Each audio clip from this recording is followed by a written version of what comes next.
Hola, ¿cómo les va? Esta clase está destinada, dedicada a la unidad correspondiente al peronismo. Vamos a trabajar durante los dos primeros gobiernos peronistas. ¿Qué decir al empezar esta clase, ¿no? En principio decir que el peronismo es un fenómeno histórico y social de una singularidad extraordinaria, importante, en la cual en muchos aspectos va a representar una bisagra, va a representar un antes y un después, no solamente en la configuración educativa, que lo vamos a ver, sino también desde la configuración social, política, económica. La historiografía educativa ha elaborado diversas interpretaciones acerca de la educación durante esta primera etapa peronista, que fueron generando polémicas, que fueron generando debates, análisis, adhesiones, contraposiciones. Hubo algunos estudiosos, que trabajaron al peronismo posicionándose desde un lugar de una poderosa máquina de adoctrinamiento, van a decir algunos, haciendo hincapié sobre todo en la pedagogía patriótica, en una pedagogía patriótica exacerbada, pero también se lo abordó desde un modo singular, para empezar a pensar, para empezar a articular y verlo como aquel, podríamos decir, movimiento que dio respuesta a las necesidades de la sociedad civil y sobre todo de aquellos sectores que habían sido olvidados o no tenidos en cuenta, no solo en la educación, sino también, insisto, en la reconfiguración de esta sociedad civil. En este sentido, la relación entre Estado, política y sociedad civil, y por supuesto luego vamos a ver en otra videoclase lo educativo, también se va a ver modificada. ¿Qué vamos a trabajar o cómo vamos a trabajar este tema? Ustedes, antes de haber llegado a esta videoclase, seguramente estuvieron viendo dos documentales que nosotros seleccionamos del canal Encuentro, que editaron y trabajaron colegas. Son dos, ¿sí? Uno que tiene que ver con la historia de un país sobre el 45, en donde ahí seguramente pudieron trabajar temas tales como la economía, la inmigración, el sindicato y el sindicalismo en los 40. Trabajaron y trabajan las distintas presidencias que ya algo ustedes vieron, analizaron y leyeron durante la década infame, seguramente con el gobierno de Ortiz y Castillo, ¿sí? Este es en el primer video. Y en el segundo video pone ya el acento en la cuestión económica sin dejar de lado lo político y social, y trabaja o se trabaja a partir de las tres premisas fundamentales del peronismo, que fueron la independencia económica, la justicia social y la soberanía política. Dicho esto, haciendo hincapié precisamente en lo netamente económico. Esos dos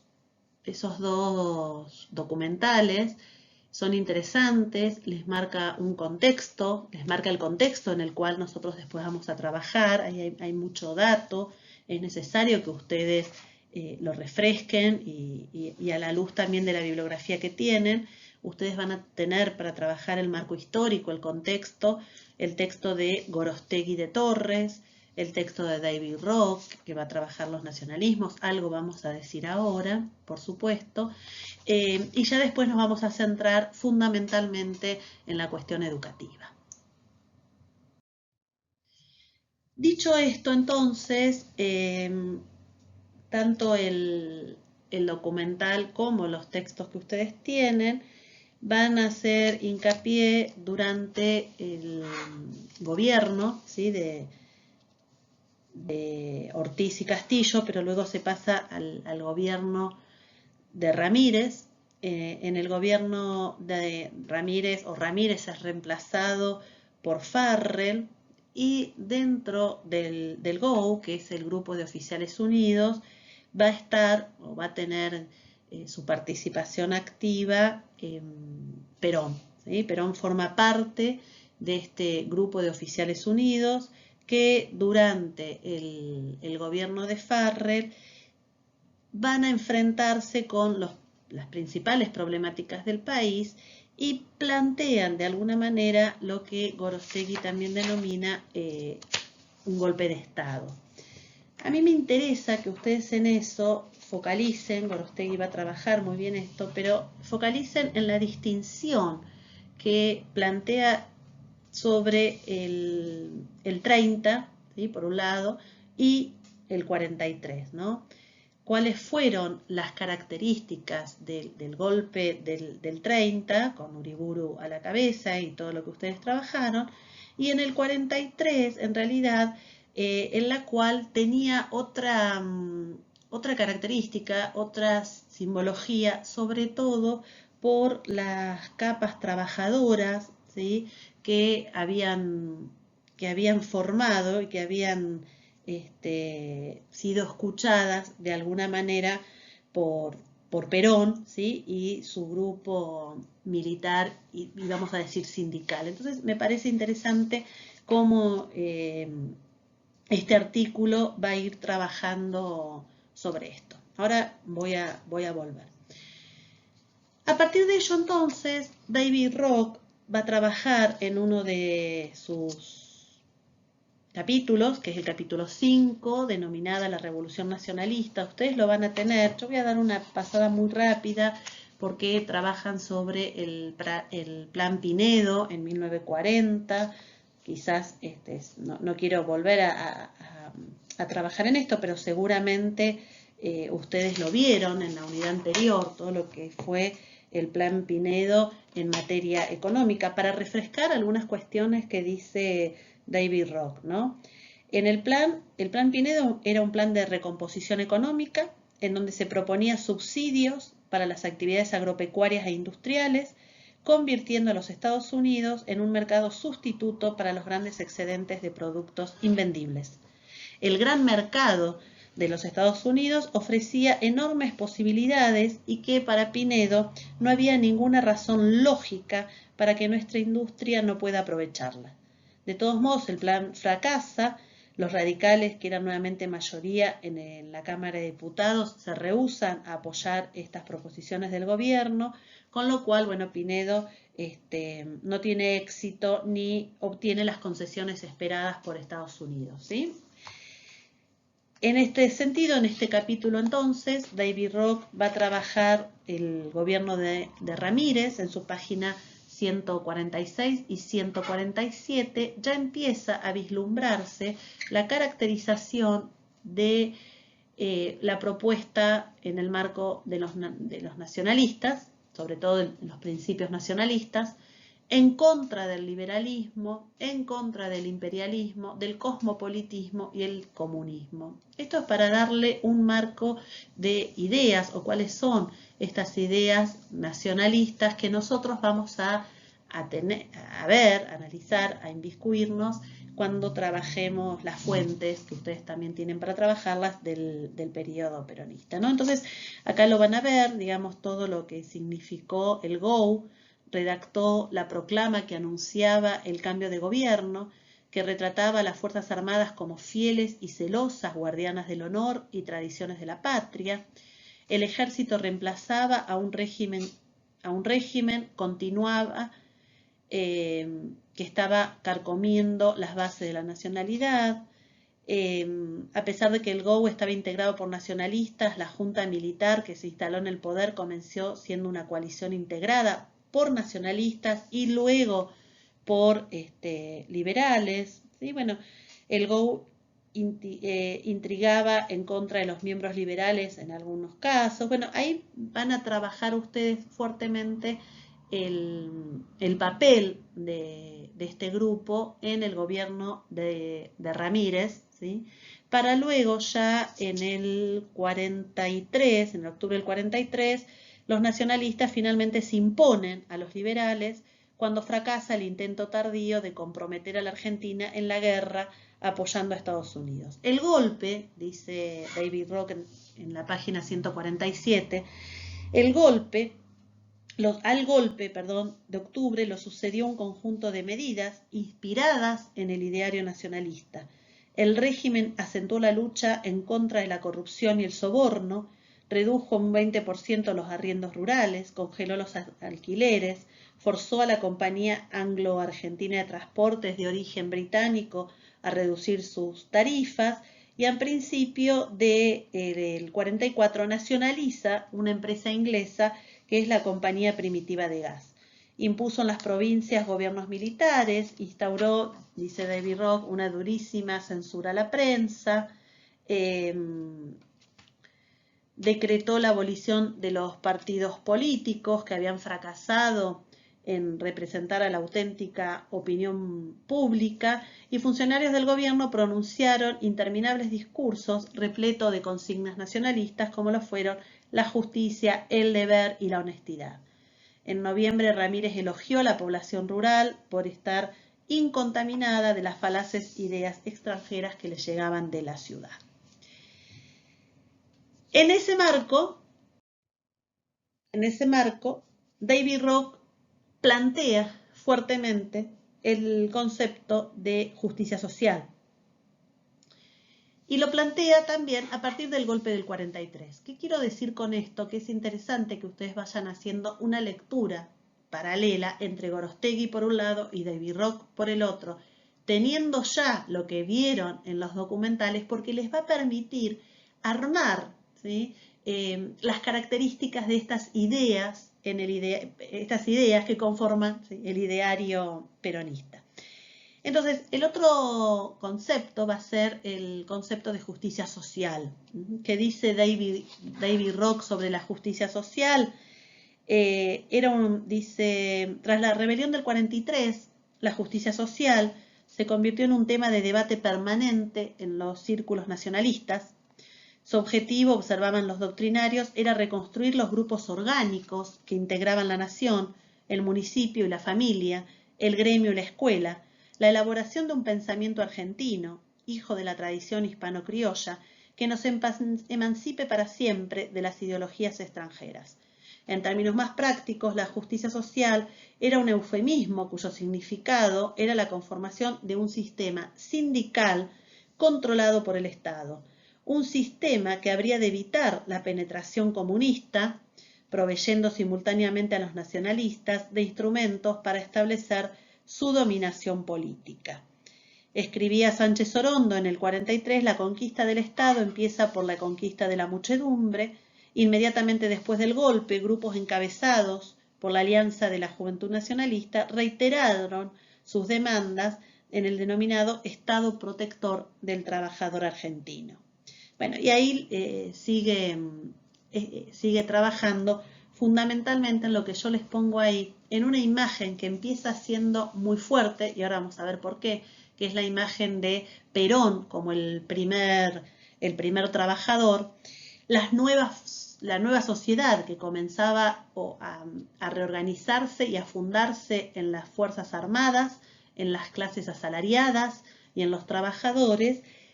Y en algunos momentos, y acá lo van a seguir ustedes cuando lo trabajen, ¿no?, cuando planteen este texto, fundamentalmente en lo que algunos autores se detienen y que uno lo va a ir viendo a lo largo de la historia argentina, y que esto va a traer también discusiones entre los peronistas y antiperonistas, de alguna manera, que tienen que ver con lo que David Rock plantea, la introducción de ideas asociadas al fascismo, que según David Rock integran a la nación, a la movilización en masas, el desarrollo del potencial humano mediante la justicia social y el control de la sociedad civil por parte del Estado. Esto es interesante. Insisto, varios autores empezaron a analizar, a hacer un correlato, ¿no?, entre los contenidos nacionalistas del discurso, sobre todo de este Perón, que ahora vamos a ver, ¿no? Que no solamente va a formar parte de del GO, sino que va a empezar a cumplir, va a cumplir, sí, lugares destacados en el Estado, ¿sí? Dice, los discursos de Perón, para David Rock, tenían resonancia totalitarias. Durante su visita a Europa se había convencido de que la evolución de todas las actividades humanas tendía a concentrarse en el Estado. Por eso para él se estaba gestando esta nueva sociedad. Ven de alguna manera elementos mezclados del nacionalismo local y el fascismo europeo que para David Rock, como para otros autores, constituyen las bases ideológicas del peronismo, y que esto además se relaciona con algo que nosotros veníamos trabajando ya desde 1890, que tiene que ver con la encíclica, ¿se acuerdan? Rerum Novarum, en el sentido de la armonía de clases, ¿sí? En esta necesidad de armonizar las clases, adhiere a esta doctrina clerical, sobre todo por su contraposición a los liberales y a los comunistas, y de alguna manera dice, en este sentido, pregona la movilización de las masas, como les leí recién, el potencial humano, etc. Ustedes también van a leer y van a haber visto seguramente en el documental que durante el gobierno de la primera aparición, perdón, que hace Perón, digamos, a fines de, o sea, en el año 43, digamos, y sobre todo a fines del 43, va a ser que ocupa el cargo de secretario de Trabajo y Previsión, ¿sí? Esto también lo van a poder trabajar en Gorostegui, ¿sí? Habla del lugar que ocupa Perón como secretario de Trabajo y Previsión, destacándose por la novedosa forma de hacer política en la cual él relaciona o tiene una relación muy cercana, perdón, con los obreros, ¿sí? Y va construyendo, como dijimos recién, esa base de poder alrededor de la clase trabajadora, a los que captará, podríamos decir rápidamente, mediante una política reivindicatoria, ¿no? Esto acá, mientras hay algunos autores que plantean esto, digamos, de estas ideas nacionalistas, digamos, y en algún momento emparentadas con el fascismo, hay un grupo de investigadores fuertes que también plantean y que lo hace interesante, digamos, cómo Perón va construyendo la base de su poder a partir de empezar a darle reivindicaciones a los obreros. ¿Cuáles son estas reivindicaciones? Fundamentalmente el pago de los días feriados, ¿sí? Iba a ser obligatorio el pago de los días feriados en los cuales se trabajaba, las vacaciones pagas, el sueldo anual complementario, los beneficios de la previsión social. Va a ser interesante que también él va a estar ocupando el cargo de secretario hasta el año 44, en el cual ocupa el Ministerio de Guerra y la vicepresidencia, ¿sí? Convoca en esos momentos a las organizaciones sociales, excepto a los comunistas, para que presenten sus demandas, con el propósito, como les digo, de formar una nueva alianza, una nueva relación entre la sociedad civil y el Estado. No nos olvidemos que también en estos años, al presentarse estas demandas, se escribe y se aprueba el Estatuto del Peón, ¿sí? Por lo tanto, de alguna manera, este acercamiento de Perón con la clase trabajadora, bajo los ideales y los parámetros de este nacionalismo, digamos, de la justicia social, de volver a la armonía de clases, de alguna manera lo que hacía era evitar, nuevamente lo vamos a decir acá, la penetración de ideas liberales y comunistas en los trabajadores. Por eso va a aparecer, de alguna manera, este ideario, si se puede decir, de la justicia social en sus escritos y en sus discursos, ¿no es cierto? En este sentido, entonces, continúa David Rock, esta filmina va a ser un poquito larga, va a continuar David Rock sobre todo en este capítulo, ¿sí? Para finalizar hablando de la importancia que iba a tener la justicia social para los nacionalistas y para Perón, en el sentido que les acabo de decir. Después ustedes tienen el capítulo 6, ¿sí? De Perón y después, donde acá también se trabaja muy fuerte este ideario nacionalista en Perón. Se plantea la tercera o la mirada, digamos, el posicionamiento peronista como de tercera posición. Fíjense en la página 171, ¿sí? Dice a fines del 48, acá hacemos un salto.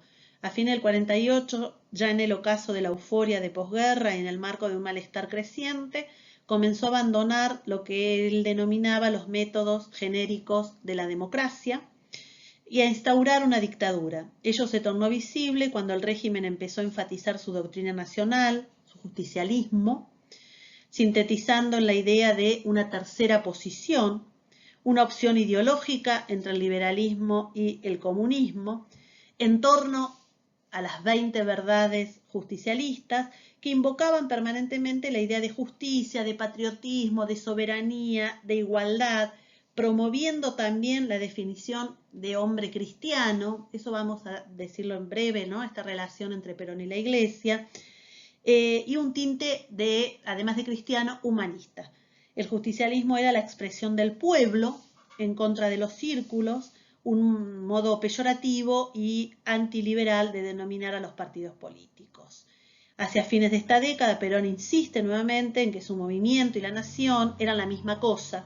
Ningún argentino de bien puede negar su coincidencia con los principios básicos de nuestra doctrina, sin renegar primero de la dignidad de ser argentino. Luego de un intento de asesinato de Perón en el 48, el lenguaje del presidente se fue tornando cada vez más abusivo. Fíjense, esto también lo van a poder ver ahí en el documental y en el texto que tienen.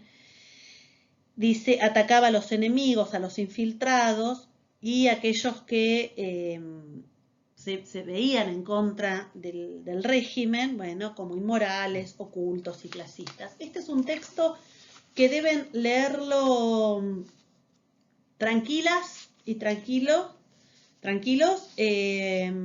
primero porque tiene mucho de reconstrucción histórica, de contexto histórico del peronismo y además también mucha teoría en cuanto, vuelvo a insistir, al nacionalismo, ¿sí? Y cómo se posiciona Perón a partir de estos discursos.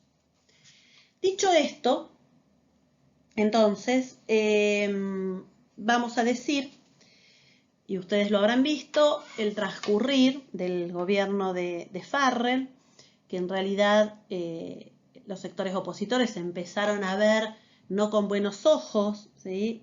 Sobre todo los empresarios, no con buenos ojos, el avance del gobierno hacia dar respuesta a las demandas de la clase trabajadora, y la Unión Democrática, en la cual estaban socialistas, radicales, comunistas y conservadores, piden de inmediato el llamado a elecciones. El 13 de octubre, bueno, Perón es detenido y trasladado a la isla de Martín García. Y como saben o han leído, bueno, el 17 de octubre del 45, Perón regresa a la Plaza de Mayo. Hay una filmación muy, muy interesante ahí en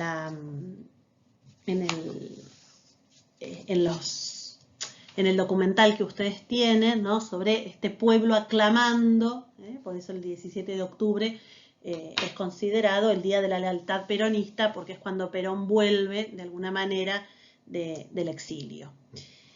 A partir de ello, entonces, vamos a trabajar en esta primera, cuando Perón regresa,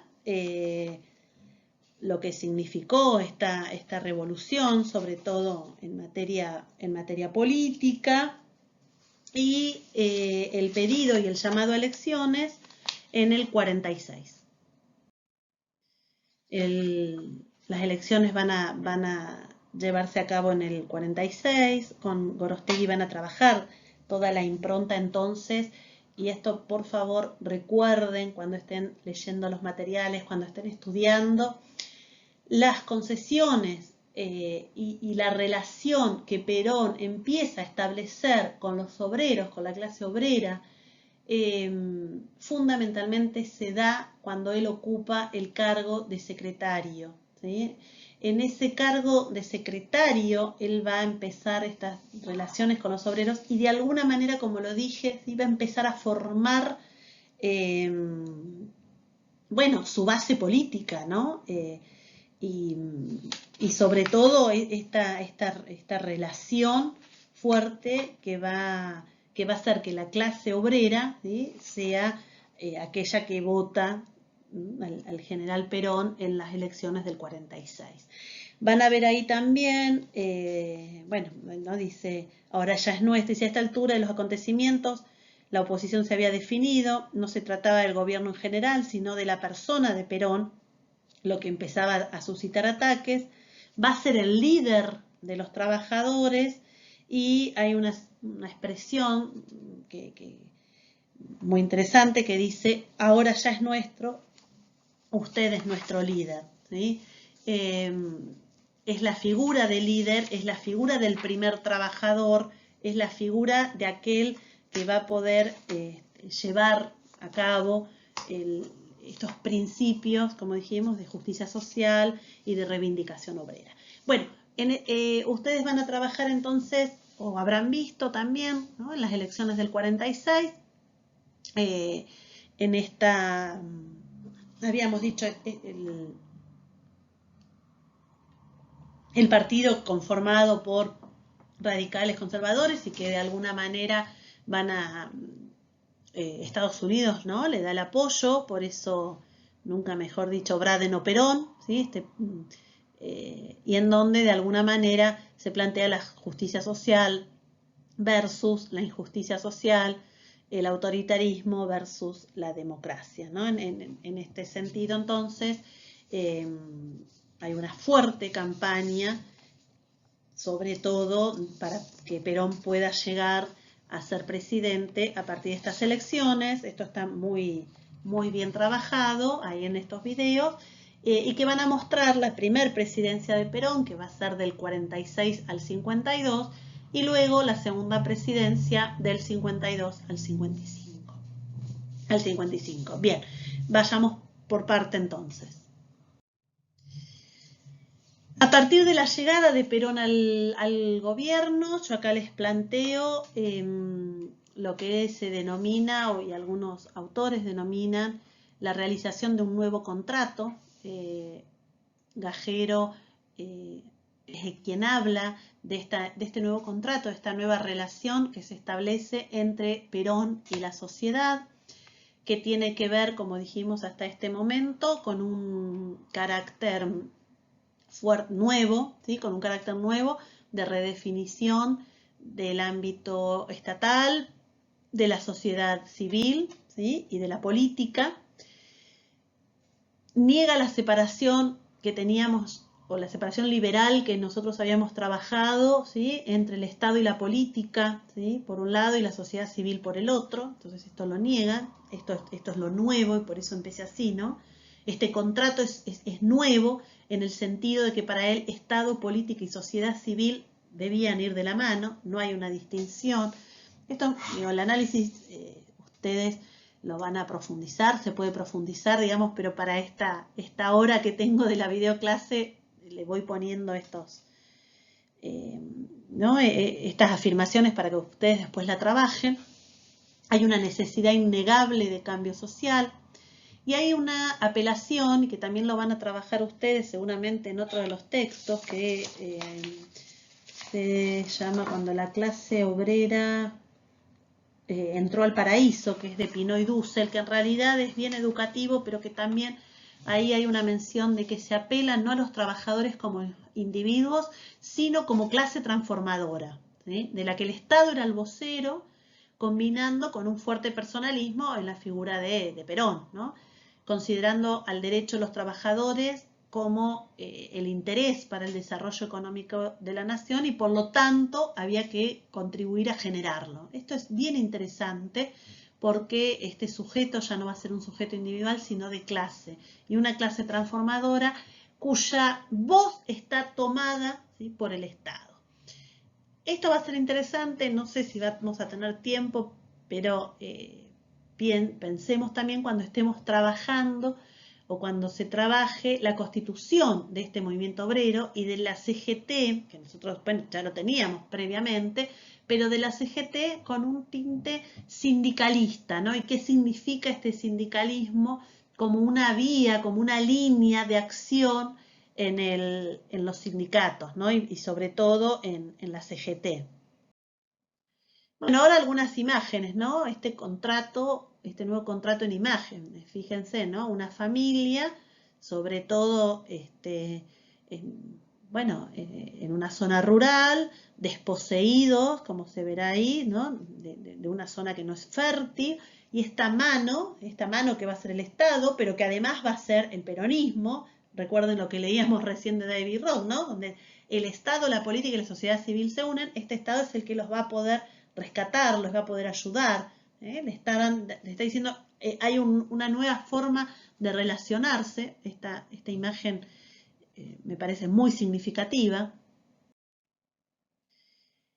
Y estas imágenes, voy a hacer digamos, un paréntesis acá cuando volvamos a trabajar sobre esto.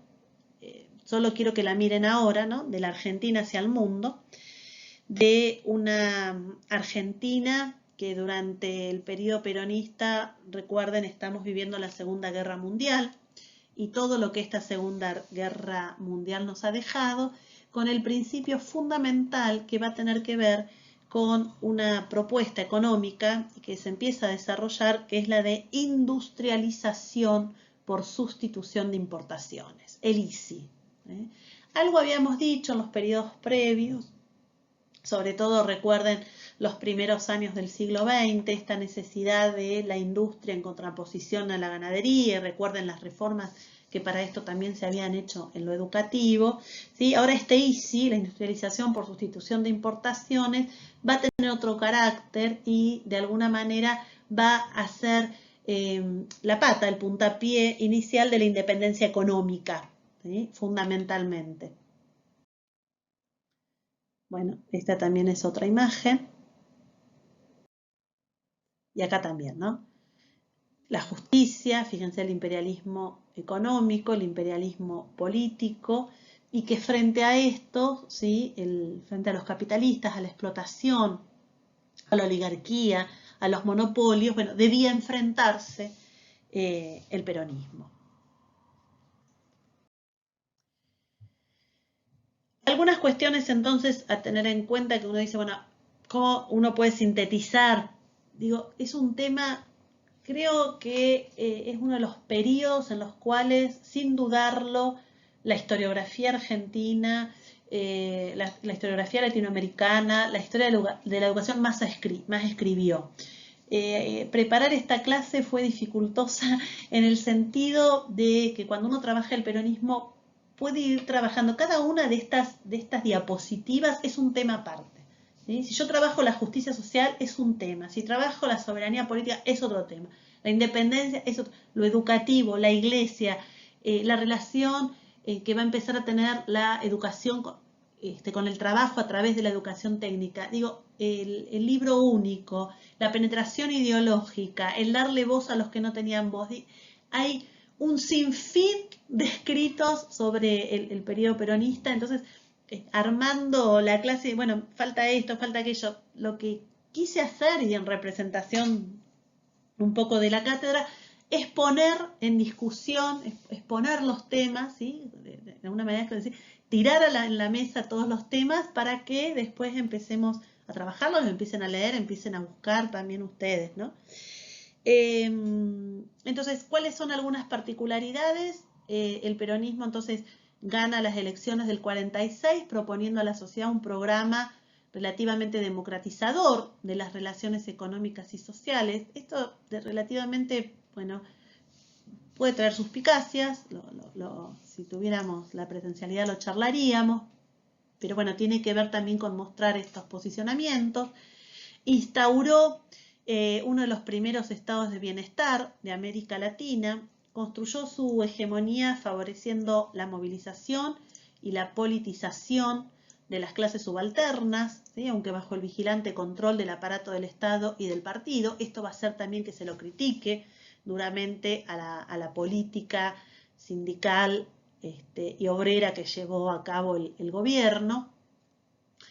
Se puede hablar de un nacionalismo populista, ¿sí? Y esto también lo van a trabajar y lo van a tener en cuenta a partir de las lecturas de David Rock, que accede al poder por medio de elecciones democráticas, se mantiene en el poder 10 años y es depuesto luego por un gobierno militar, ¿sí? Vamos a ver después en el último año de su gobierno cómo va a ser también sacado a través de un golpe de Estado, ¿sí? en el 55.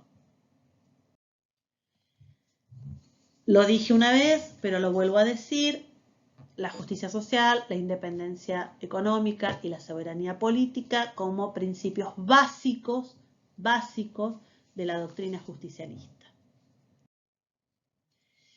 El modelo entonces que él plantea en este nuevo contrato de organización social tiene que ver con una sociedad organizada a través de un sistema corporativo, aglutinado alrededor de una unidad espiritual que va a estar arbitrada por el Estado.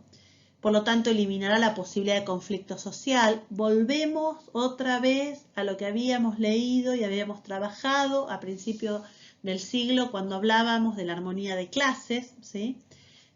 En el sentido de la necesidad de tener buenas relaciones, relaciones equilibradas, relaciones armónicas entre el capital y el trabajo, fundamentalmente, pero además ahora el Estado presente, ¿sí? Un Estado muy fuerte que va a estar presente de alguna manera mediando entre el conflicto del capital y el trabajo. Cuando entonces trabajamos, dijimos, el IAPI, ¿sí? Y sobre todo esto lo vamos a ver en el primer plan quinquenal. Ahora voy a decir algo sobre esto. El primer plan quinquenal que se escribe, este primer plan quinquenal va a ser del 46 al 51.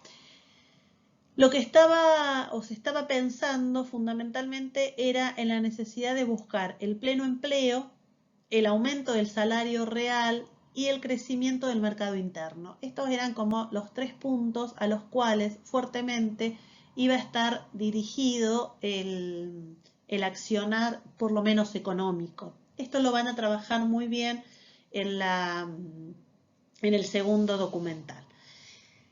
A partir de ello, entonces, el IAPI, el Instituto Argentino de Promoción e Intercambio, como organismo estatal y creado posteriormente por Farrell, va a tener un papel central en los años peronistas. Y vamos a ver qué sucede, pero lo que primero les voy a ir adelantando tiene que ver primero con una nacionalización de los servicios públicos, y acá los tienen, habíamos dicho, los transportes, servicios sanitarios, los puertos, el telégrafo, ¿sí? Va a haber una nacionalización de los servicios públicos. Bueno, acá vemos el IAPI, ¿no? La propaganda, bueno, los estudios que hay en relación al análisis de la propaganda durante el periodo peronista son exquisitos, no tienen desperdicio. Acá también el dinero argentino que se maneja en el extranjero vuelve nuevamente a la Argentina, ¿no? Para que no se vaya tiene que volver, por lo tanto también necesitamos de nuestra propia industria. Y como les decía entonces, el Instituto Argentino para la Promoción y el Intercambio tenía como función principal centralizar el comercio exterior, financiar las exportaciones a los países europeos recién salidos de la guerra, importar insumos industriales para luego venderlos a precios subsidiarios, subsidia también los productos de consumo masivo que la población tiene y participa de la adquisición de los ferrocarriles extranjeros. Fíjense, este instituto, que es un organismo del Estado, es un organismo estatal, todas las funciones que tiene, ¿sí? Que fundamentalmente se basan en la relación con el comercio exterior. Insisto, financiando las exportaciones a los países europeos, importando, el Estado importa insumos industriales que luego los vende, nos lo vende a nosotros mismos, pero a un precio subsidiario. Subsidia también el consumo masivo de algunos productos y de alguna manera participa, ¿sí? De la adquisición de los ferrocarriles. De alguna manera el IAPI podemos decir que sirve a los fines de transferir la parte de ganancias del campo a la industria, ¿sí? Hay mucho también trabajado sobre la industria frigorífica. Dora Barrancos trabaja sobre también, ¿no?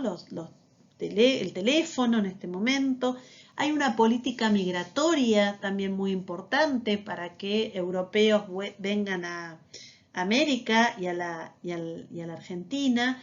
Y bueno, esto también, como dijimos anteriormente, trabajado en el texto que ustedes tienen de David Rock, cuando plantea no solamente esta cuestión económica del IAPI, sino también en la página 173, cuando habla, algo dije, de este Estado sindicalista.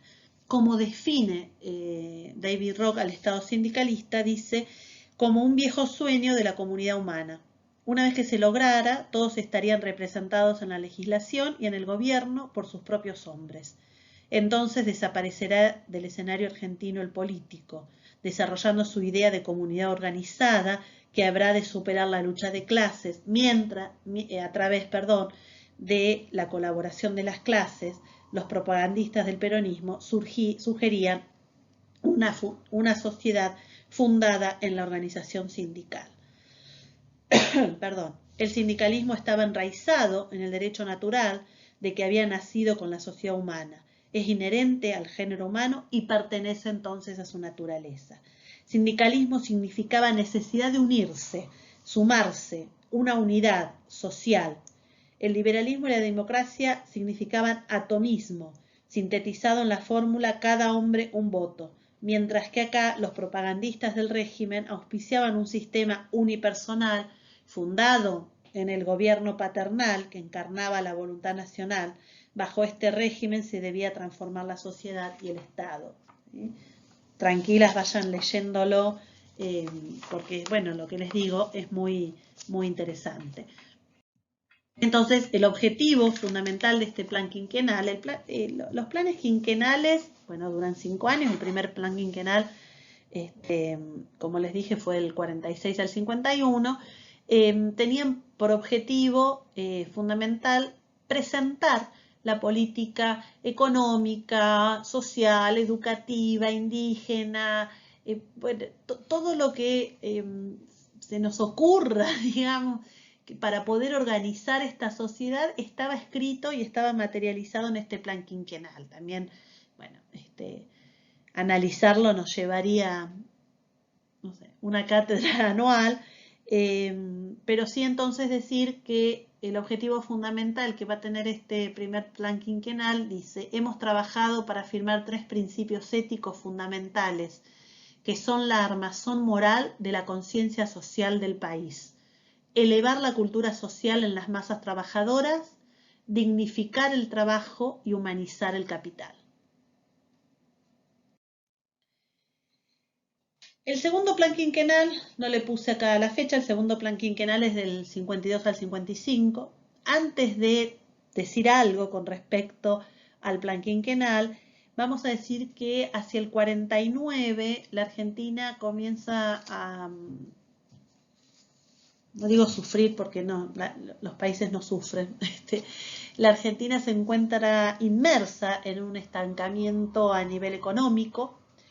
Pensemos también todo lo que significó la vinculación con el Plan Marshall, que es un plan de Estados Unidos, que tiene como objetivo la reconstrucción de Europa luego de la guerra, ¿sí? Y frenar el avance de un nuevo enemigo que va a tener la sociedad occidental, que va a ser el comunismo. En este segundo plan quinquenal, que además corresponde, como acá lo digo, o lo dicen los autores, al segundo gobierno de Perón. Recuerden que del 46 al 52 es el primer gobierno y del 52 al 55 el segundo. Trata de aumentar la producción agrícola y dotar al sistema industrial de sólidas bases, fundamentalmente poniendo el acento en la industria pesada. Esto lo van a trabajar bien, no voy a seguir hablando de esto acá, lo van a trabajar en los documentales y en Gorostegui, que también lo van a tener presente. Entonces, hasta aquí, contexto, principios de la doctrina, el nacionalismo popular, planes quinquenales, caracterización de la economía durante estos primeros gobiernos peronistas, la construcción de un nuevo contrato social y político y estatal, el Estado como un Estado sindicalista y el resto de las fuerzas, el resto de los grupos, ¿sí?, que están actuando de manera opositora al régimen peronista. Bueno,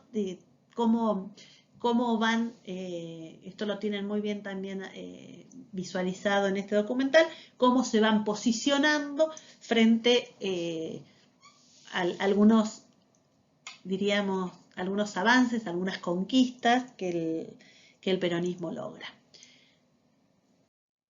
Otro de los temas importantes y fundamental que ustedes tienen en la bibliografía, en esta bibliografía la tienen tanto en el texto de Susana Bianchi como en el texto de David Rock, se trabaja a partir de la relación de Perón con la Iglesia Católica.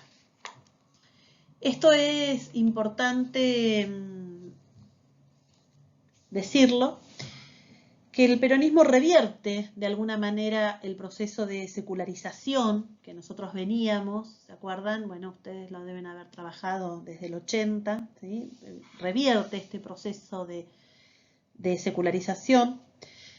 Pacta con la Iglesia Católica, de hecho la Iglesia Católica fue aliada durante los primeros años del peronismo, y sobre todo con un posicionamiento de la Iglesia Católica a favor de Perón, ¿sí?, en las elecciones del 46 y en contraposición a Braden.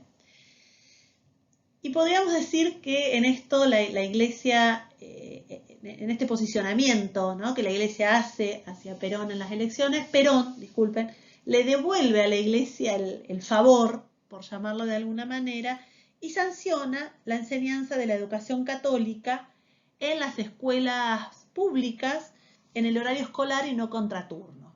Recuerden esto también cuando trabajamos la ley 1420, los debates parlamentarios, ¿sí?, que la enseñanza religiosa era por fuera del horario escolar, ¿sí?, por eso no hablábamos de una ley laica, ¿sí?, no era laica en ese sentido, ¿no? Uno puede después interpretarlo en clave de este proceso de secularización. Y durante, en realidad, esos primeros años, que ya estaba, hay algo que algunos autores dicen y vale la pena mencionar, ¿no?, que ya para el 42, 44, ya se había sancionado digamos, la ley de enseñanza de educación católica en las escuelas en el horario escolar, y lo que hace Perón en realidad es refrendarla, ¿sí? Esto también ha llevado a investigaciones, a debates, ¿no?, si fue realmente Perón quien la lleva o ya en el 42-44 se había llevado y Perón la refrenda como presidente. De todas maneras, recordemos que el accionar de Perón previo a su presidencia, todo lo que fue, como dijimos, del 43 al 46 es muy fuerte. Bueno, por lo cual podemos decir entonces que el hecho de que el peronismo, como lo dijimos también, haya articulado con ideas democráticas, ideas católicas, ideas humanistas, krausistas, populistas, permitió también entonces a la Iglesia incorporarse al conjunto de fuerzas políticas y sociales que acompañaron el surgimiento del peronismo. Susana Bianchi trabaja muy bien o plantea esta relación entre Perón y la Iglesia, que generalmente se consideró que el amplio espacio social e ideológico que el gobierno peronista reconoció a la Iglesia Católica tuvo su mayor expresión en el ámbito de la educación, en particular en lo referido a la sanción de la ley de enseñanza religiosa. Dice, sin embargo, la cuestión no fue del todo sencilla. Esto es en la página 105 de Susana Bianchi. Puede afirmarse que la Iglesia había adquirido, con el inicio del gobierno militar, grandes atribuciones en relación al plano educativo, y cuando en el 43 se sanciona el decreto, que incluye un decreto, ¿no? Después pasa ley, por eso acá difiere la fecha, que incluye la enseñanza religiosa en todo el país, Perón, quien ya había hecho referencia a los contenidos cristianos en su propuesta política durante la campaña electoral, si bien no había realizado promesas explícitas a la Iglesia, la sanción de esta ley fue analizada como la condición de apoyo, ¿sí?, de la jerarquía eclesiástica a su candidatura. ¿Sí? Esto también hay que decirlo porque en este ida y vuelta se va a ver marcado esto. Decimos entonces que la alianza entre el peronismo y la Iglesia se fundaba entonces en la base del enriquecimiento mutuo, no solamente como una barrera frente al comunismo, sino también como un acercamiento a los sectores populares y de ejercer mayor influencia sobre el conjunto de la sociedad. Asimismo, el peronismo vio en su relación con la Iglesia y las encíclicas que promovían esta armonía de clases una fuente de legitimación de su posición, ¿no? y que lo haría también, ¿sí?, posicionarse en forma alejada y por negación a los sectores más conservadores. El conflicto con la Iglesia y el cambio con la Iglesia, después vamos a volver a decir algunas cosas sobre esto, se visualizan a partir de la década del 50, sobre todo en su segundo mandato. La relación con la Iglesia podríamos decir que ya no es cordial. La exaltación casi religiosa de la figura de Eva, su proclamación como jefa espiritual de la nación, comienza, ¿sí?, a tener algunas rispideces con los sectores más conservadores de la Iglesia Católica, suprime la enseñanza religiosa obligatoria, promulga el divorcio vincular, ¿sí?, y en este sentido el mayor límite a la enseñanza religiosa lo constituyó la creciente peronización de la enseñanza. Esto vamos a verlo después y sobre todo cuando trabajemos con los libros de lectura, ¿no? Entonces, esta peronización de la enseñanza, la aprobación del divorcio vincular, suprimir la enseñanza religiosa de las escuelas, sumado a la figura de Eva, digamos, eran los primeros, ¿sí?, las primeras medidas que llevaron al conflicto con la Iglesia, ¿no?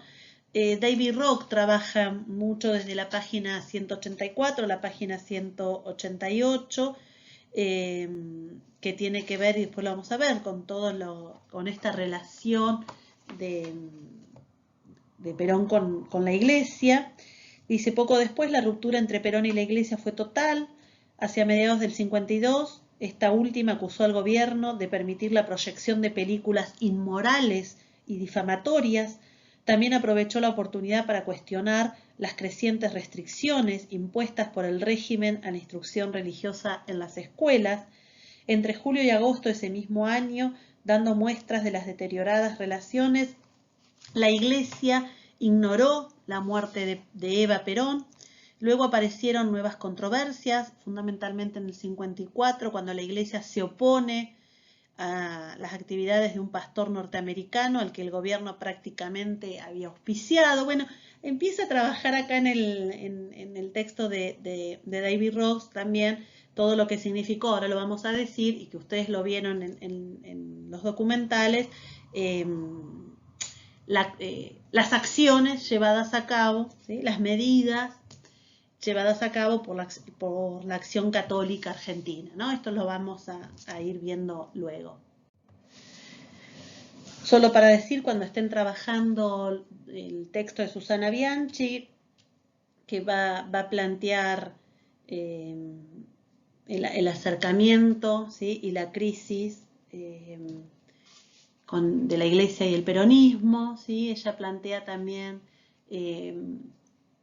un grupo heterogéneo al interior de la Iglesia, precisamente, y sobre todo por eso uno habla a veces de sectores conservadores que le quitan luego el apoyo. Todo lo que tiene que ver, ella plantea algo bien interesante en la página 18, el origen cristiano del justicialismo, ¿sí? Y el papel que tiene la Iglesia.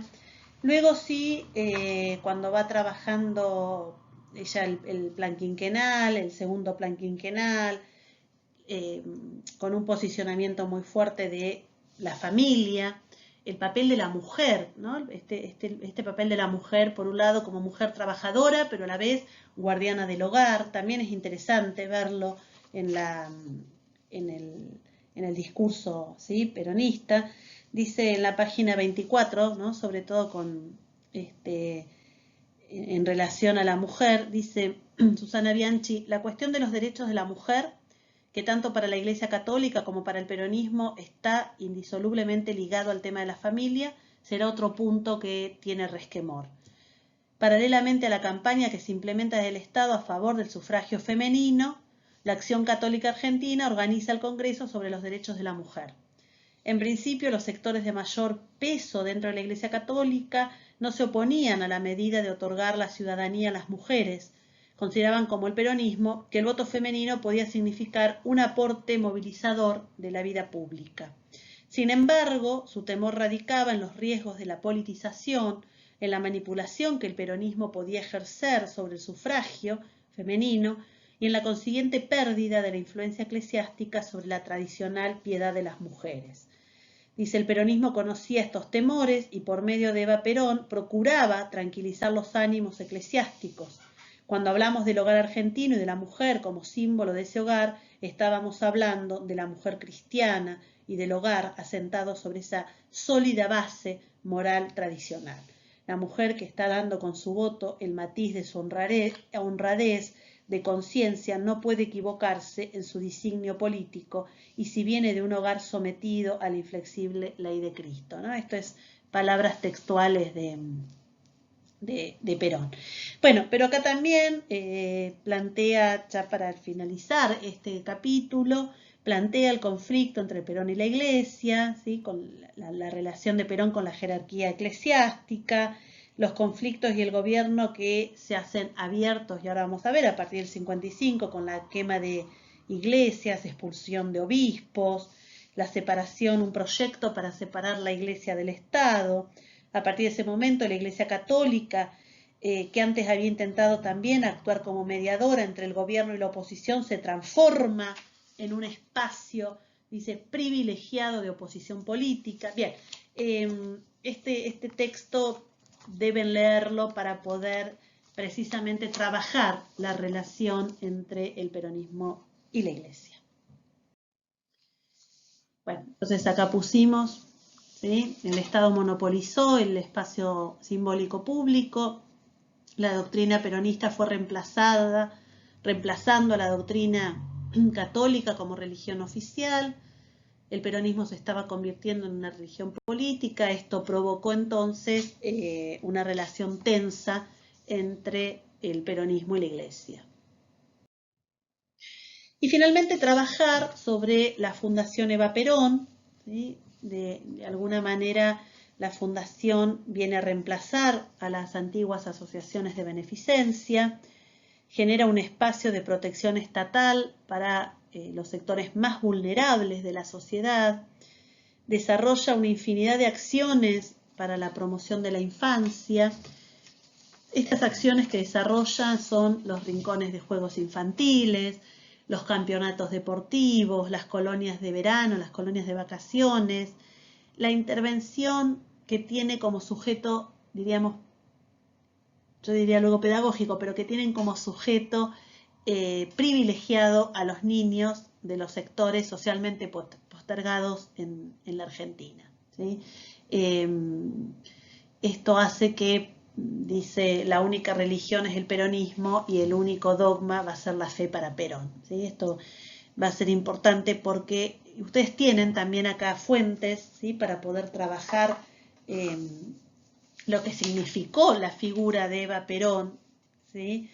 Tienen fragmentos de La razón de mi vida, tienen para trabajar también, creo que en los textos, ¿sí?, cuando hablemos de la religión en las escuelas, el catolicismo, el proyecto educativo peronista de Lila Caimari, digo, la figura, no perdamos de vista la figura de Eva Perón y cómo desde ese lugar, ¿sí?, sobre todo lo vamos a ver mucho en los manuales y libros de lectura, ¿sí?, se va a ver el accionar de Eva en favor de otorgarles privilegios a los niños que hasta este momento, y sobre todo de los sectores socialmente postergados, eran los que necesitaban de ellos. Bueno, acá tenemos la fundación de Eva Perón en un desfile, la ciudad infantil, ¿sí?, que es la ciudad de los niños, en La Plata. Y para cerrar esta videoclase, esta primera videoclase, luego de esta videoclase vamos a tener otra videoclase sobre lo educativo, fundamentalmente lo educativo. Vamos a, bueno, estas fueron las pintadas, ¿no?, de los conservadores cuando Eva muere, ¿sí?, escribían esto en las calles. Ahora sí, van a partir, yo les decía que a partir del 53 se organiza una movilización de apoyo a Perón, que estaba siendo cada vez más asediado, ¿sí?, porque miembros de su gobierno habían estado envueltos en temas de corrupción. Lo van a ver bien en el video, ¿no? 2 bombas estallan en la Plaza de Mayo. Grupos de militantes peronistas incendian la Casa Radical, la Casa del Pueblo, la Casa del Partido Conservador, el Jockey Club. El gobierno, ¿sí?, endurece su política, diríamos, de persecución y censura. La economía en el 55 nuevamente comienza a estancarse. Y hay un estado político bien candente, ¿sí? David Rock lo trabaja y ustedes también lo van a poder trabajar a partir de este video, que para el festejo del Corpus Christi en el 55, ¿sí?, se marchan también conjuntamente con la Acción Católica Argentina en contra del gobierno, socialistas, comunistas, anticlericales, digamos, fue una marcha que si bien se inicia, una movilización que si bien se inicia por un festejo, por una conmemoración, disculpen, religiosa, termina de una manera con connotaciones políticas, porque se van a reunir todos aquellos que estén en oposición al peronismo, ¿no? Entonces ahí les pongo que el 16 de septiembre del 55, desde la Escuela de Artillería de Córdoba, el general Lonardi inicia un alzamiento militar. El objetivo era matar a Perón, sin ninguna duda. Ahí es donde se produce, que yo les decía, por grupos peronistas, la quema de algunas iglesias, del arzobispado, ¿sí?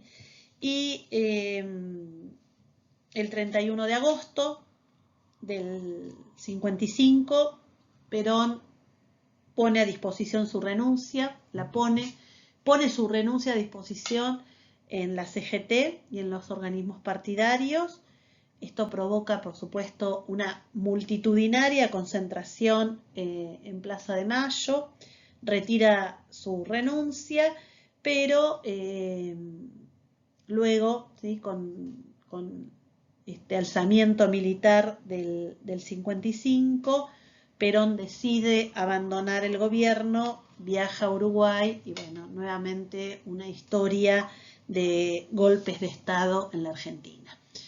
Ahí les pongo hasta el 73, pero no vuelve, para luego en el 73 vuelve en su tercer gobierno, ¿sí? Fallece en el 74, bueno, y la historia de alguna manera se entrelaza con lo que nosotros empezamos a trabajar en la materia, en la parte de la introducción, con el golpe de Estado, ¿sí? del 76 y lo que fue en realidad, a diferencia de los otros golpes de Estado, con un modelo de Estado terrorista.